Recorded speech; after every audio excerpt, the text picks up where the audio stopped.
Well, hello. Welcome to another episode of StAlphonsus Virtual Parish. And today we have a special guest. His name is Father Rick. He's the pastor here at StAlphonsus.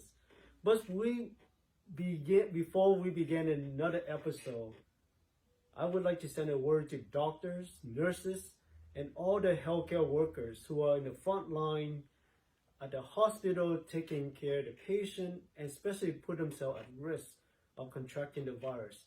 So thank you. My prayer go out to all of them. And as we begin, just another note to this. Father Rick and I, we run cross paths with each other 10 years ago. 10 years ago, can you imagine that? 10 years ago, 9 years ago, 2011, when I did my first retreat in St. Louis. That's where I first met Father Rick. And behold, 9 years later, we are in the same community, working in the same parish. Boy, such a small world. So instead of me introducing to you, our pastor here, Father Rick, I will let him to do that himself. Father Rick, would you like to do the honor? I guess if I can remember anything about myself, let me try. As you heard, and as anyone from StAlphonsus knows, I'm Father Rick Potts. I am originally from a town south of St. Louis called Arnold, Missouri, where most of my family still lives. My mother, my two sisters still live there, my nephews. My younger brother lives in St. Louis, and then I have an older brother and his wife. They live in San Diego. I was fortunate to be stationed in St. Louis for many years, close to my family, which was very nice, a nice blessing. I guess my vocation story, as it were, began with the Archdiocese of St. Louis. I joined the Archdiocese first. I studied there for 2.5 years at their seminary. Things didn't quite work out. We had a parting of ways. It wasn't the right fit. And so I took a leave from the seminary for about 1.5 years, discerning my vocation, looking into religious orders and other things until a friend of mine introduced me to the Redemptorist. And at that time, I went back to college at the Redemptorist College in Waterford, Wisconsin, and spent a couple years there. After that, I did my novitiate in Oconomowoc, Wisconsin, and on Lac La Belle, a very pretty place, but not in the wintertime. But after my novitiate, I went to theology school in Chicago at Catholic Theological Union, a very good school. They had people from all over the world studying there, so it was a very broad view of the church. A lot of lay people studied with us, so it was much more connected to who the church is, what the church is, than your typical seminary that's kind of cut off and where you're just studying with other seminarians. So I think it really developed a more pastoral sense of having to minister with people and not just to people. So I felt very lucky to be at that time where we lived and the community we had as theology students, my classmates.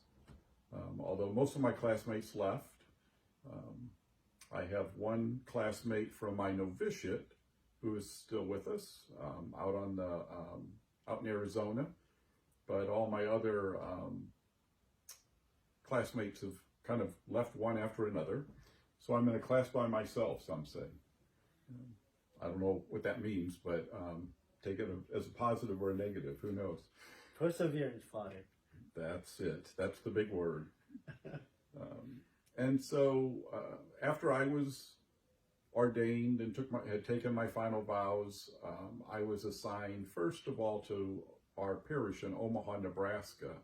At that time, the parish ran a housing corporation. That was really what drew me to there, and why I asked to go there was to work in the housing corporation. They rehabbed homes, built new homes, mostly for people that were low income, people that had rented all their lives. And so the organization helped them clean up their credit, get on better financial footing, and then worked with them to get housing loans. And at that time, about 75 to 80% of our clients ended up paying less for their home than they were paying in rent, and not building up any equity, not having any future in it. So that was my diaconate year, when I was a temporary deacon. Once I was ordained a priest, I was transferred to Kansas City, where I spent 3 years at Our Mother Perpetual Help Parish. And after 3 years there, a good friend of mine, somebody I went to school with many years, Father Maurice Nutt, came knocking on the door and asked me if I wanted to come to St. Louis to work at the Rock Church, StAlphonsus Rock Church in St. Louis. I accepted that. It was kind of an odd assignment. Normally the provincial calls us up and says, you're going here or you're going there, or will you do this or will you do that? When Maurice asked for help, when his associate was leaving at that time, taking a leave of absence, the provincial just said, we don't have anybody. You'll need to find somebody yourself. And so I'm the person he found. So I went to minister at the Rock Church, in a predominantly African-American parish. As some of you know, it was at a time when the parish was really growing. We were registering a parishioner a day. We had an average of 50 first-time visitors every Sunday. The church was very vibrant, very different from what I was used to, certainly, especially growing up in Jefferson County. At St. David's Parish. The liturgies were gospel liturgies, gospel music. We had a dance team, a dance ministry, the liturgical leaders in motion, and just that vibrancy and life of the African American community. So I spent 8 years there as the associate pastor under Father Maurice. And then when Father Maurice left, I took over. I was the pastor there for another 3 years.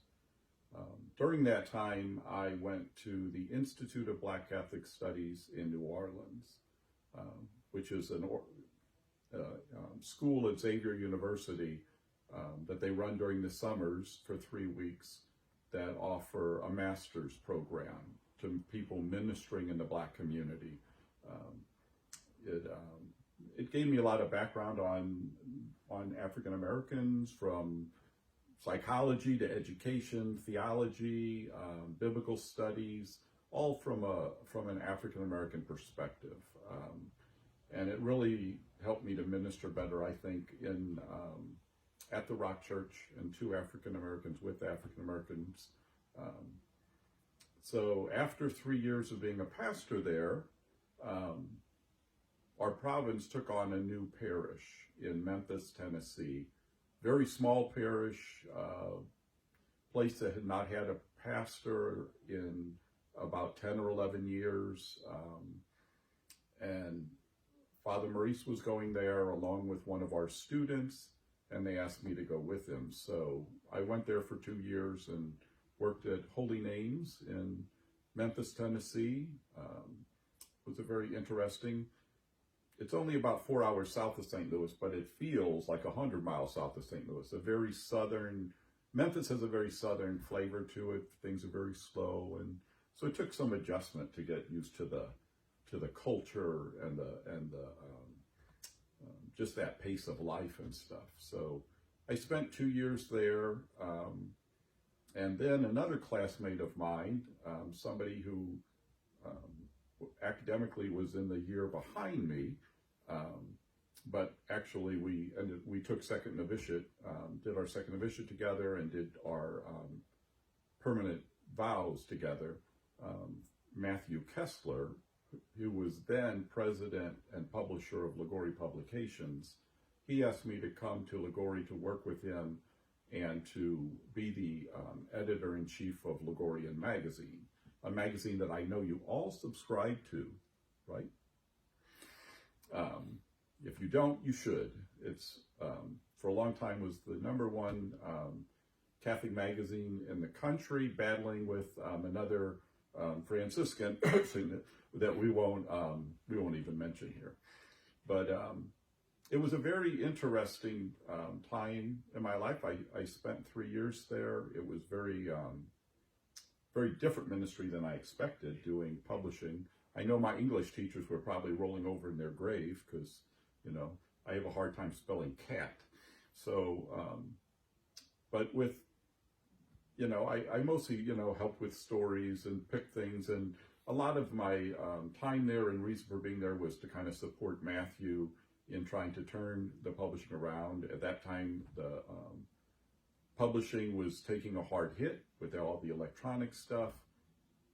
A lot of people were moving away from things in print, and publishing was not the best business to be in. And there were a lot of financial problems and a lot of changes that needed to happen. And I think my main reason for being there was just to support Matthew in some of the decisions he had to make and things he had to do, and to kind of change Liguori into a more modern publishing house and kind of adapt to the changing situations that we were facing. At that time, also, my beloved Rock Church was going through some hard days, and I'll just leave it at that. So the current pastor was leaving, and they were looking for someone else, and they came knocking on my door. So the provincial asked me if I'd be willing to go back to the Rock to kind of help revive that parish, which was struggling at the time. And so I happily went back and went back to the Rock Church, where I met Father Chung, and it was just a very blessed place to be. I think I spent another 9 years at the Rock as pastor, and I would say that the experience at the Rock Church, those 20 years there, really did change me. They changed my spirituality. I think they gave me a different perspective on the church, on my God, on my faith, and I just feel so blessed to have been there and to have been ministered to by the people of the Rock. And it was a very prestigious place to be. I think it's a parish that was very well respected, not just by other parishes, Catholic churches, but even a lot of ecumenical churches. We did a lot of ecumenical work. We did a lot of community stuff, helping the neighborhood and the community, the poor. We did a lot with the issues of racism in St. Louis, addressed some of the violence in St. Louis. There was always something going on. At one time, we had over 80 ministries at the Rock, and had people in over 82 zip codes coming from, all over the St. Louis metropolitan area, people coming from as far away as the Ozarks and stuff to come to Mass. And that experience, I think, is very just profound. And now I was transferred once again to StAlphonsus in Grand Rapids, a little different than the Rock Church, just a little.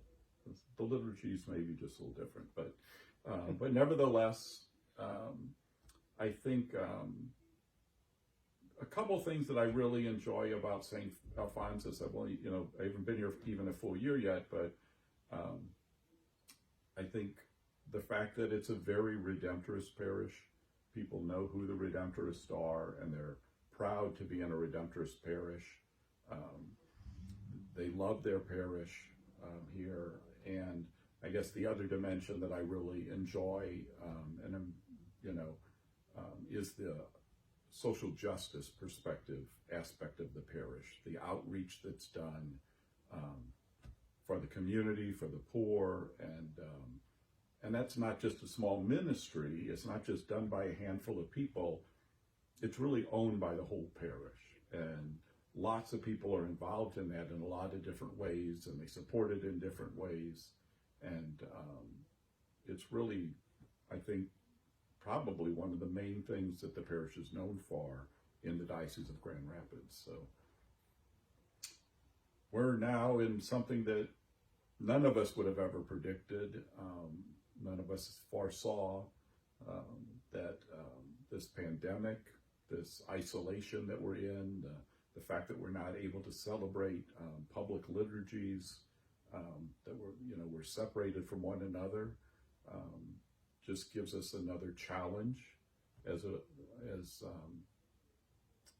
ministers, but as redemptorists. And I think the thing I'm most proud of is the whole community here. All 5 of us have really joined in. Brother Leo and Father Tom, who are not technically assigned to the parish, have really come on board and are really helping with, masses and doing videos and reaching out in any way that we can to kind of maintain our sense as a parish, as Father Chung said, a virtual parish, if that's a term that we can use. But I think we're still a true parish. We're still bound together by our love of God, by our faith, by our redemptorist charism, by our spirit of StAlphonsus that pervades us, and our pride in our parish and our ownership of StAlphonsus Parish. And we'll get through this, I know, and we'll get through it together, as everybody's been saying. So that's a little bit about me, I guess. No, that's a lot. That's real. We get a very good insight of who you are. Actually, you've been all over places. My good God. But you know what? I was also graduate from CTU. I think my class is the last class graduated from CTU before they moved down to San Antonio, Texas.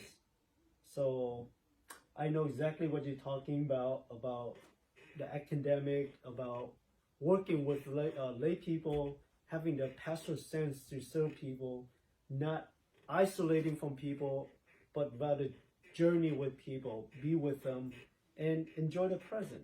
I do enjoy that as well. But before we closing the program here, we're getting. Do you have any words of wisdom for the people, for the viewers, and especially for young people who are discerning their vocation in life? Well, I guess first I would say for just people discerning their path in life, and that whether you're young or whether you're middle-aged or even older people, my first advice is always follow your heart. Don't get so wrapped up in the money thing. What occupation's going to pay me the most? How am I going to make the most money, get the biggest house, the car? Because in the end, if that's all you're pursuing it for, you're not going to be happy. You're not going to be content. Much better, and I think, and I've seen people in all walks of life who are doing something that they love to do, that Monday morning is not a chore. They're happy to get up and go back to work and do whatever it is they're doing. That is a true blessing. But when you have to drag yourself to a job you don't really like, something you don't really want to do, I just see it's a curse. It doesn't really matter what you're getting paid to do. I think if we just look at some of the doctors and nurses and some of the testimonies they've given, people that are coming from across the country to go work in New York because there's a need there. They're risking their lives, their health, some even risking their families because they love what they do. They're dedicated to what they do. Those that are just in it because it was a job or because it's money, they're the ones that are leaving. They're the ones calling in sick, even when they're not sick, because they're not as committed. When I look at the church and religious vocations, whether it be to the priesthood, to be a brother, to be a sister, a nun, certainly there's a lot of issues going on in the church today. There's certainly imperfections in the church we've discovered in the last decade, And in one sense, maybe that's a good thing, that we find the church isn't some holier than thou place, and it should never have been up on a pedestal. Priests, brothers, nuns, we're all just human beings. We all have our failings and our faults, warts and all. But to come in and to become a religious, thinking that you've got to be perfect or everyone around you is going to be perfect, you're in for a rude awakening. But nevertheless, I do think, despite the issues, that you can have a very rewarding life as a priest. There's a lot of blessings in it still. There's sacred moments. There are moments in my life where I've just been extremely blessed and privileged to be able to do the things I've done and be with the people that I've been with, to walk with people at times when they were going through very difficult moments in their life, when they were losing a loved one or being separated from a loved one, or going through a divorce, or an illness, or any number of things, to sit and talk with people who are bearing their sins and looking for reconciliation and forgiveness, for people right now who are hungering for the Eucharist, who want nothing else but to come and to receive, Jesus at the altar. And we're privileged enough to be a part of that. Those type of things are very precious to me, very sacred. Sure, there are moments when, you look at, Jesus and you say, what have I gotten myself into? Or this or that, or a confrere is driving you crazy, or not Father Chung though. Yeah. But every job has that. Every life has that. Every person in the world has moments, Every marriage has your moments when you're arguing, or whether you may be doubting, oh, did I marry the right person? Sometimes you look at your kids, you want to pull your hair out or something. I'm sure some of you parents who are now stuck with your kids 24/7 have a better respect now for your teachers that put up with your kids all day. Maybe some of you. I heard somebody the other day, a friend of mine, he was like, just going on about teachers. I'm never going to say another negative word about teachers, But, so I would encourage people, take a look at religious life in the priesthood. It might be a good fit for you. But get past the surface issues, get past maybe what you might think it is to what it really is, have a talk with your pastor or a priest that you respect. Just, look into it a little bit more, a little bit deeper. And despite the sacrifices you make, despite, having to give up, for some people it's giving up things with a vow of poverty, or even diocesan clergy, they're challenged. They don't take a vow of poverty, but they're challenged to live a simple life. And you might not have, a mansion or fancy cars, but I live in a pretty big house here, so you never know. I've been privileged, invited to do things by parishioners and friends that, I probably never would have been able to do. Flying in airplanes, meeting celebrities, stuff like that, was a blessing because of my vocation. And I think there's so many blessings at it that, the other thing some people just focus on is having the celibacy and having to sacrifice, having a wife and children. And others will say, I've got a bunch of children, all the children of a parish, so there are sacrifices, but there's so many blessings as well. And, so I would hope people don't just get tainted or turn away or get afraid because of the issues in the church or the problems they see. Yes, there are some priests out there who who are troubled, who've done things that I just go beyond reason but there's a lot of good priests out there too. There are a lot of good men and women who are just dedicated, serving God and loving their neighbor and living good examples of what it means. A good friend of mine, Father Maurice Nutt, who I mentioned earlier, is in charge of the cause of one of these people, Sister Thea Bowman, who was a nun here in the United States. She was a teacher for many years and was just an amazing woman who, the way she lived her life, the joy she had despite all that she went through. And then in her latter life, she suffered from cancer, a very painful cancer, and yet kept a positive attitude and just showed what it means to live a Christian life. And that's a blessing. Amen to that. In my opinion, I think teachers, doctors, nurses, healthcare workers, they put their life on the line. They're risking their life, their family. In my opinion, they are saints. Amen. They are saints. Amen. Well, thank you. Thank you, Father Rick, for your time having this conversation. And thank you for the viewers to tune in to check out another episode of our StAlphonsus virtual parish. We ask you to check back here soon for another episode coming up. But thank you. And hopefully we'll do this again someday. Thank you, Father Chung. All right, and all you viewers out there, stay home, stay safe, and stay healthy. Have a good day.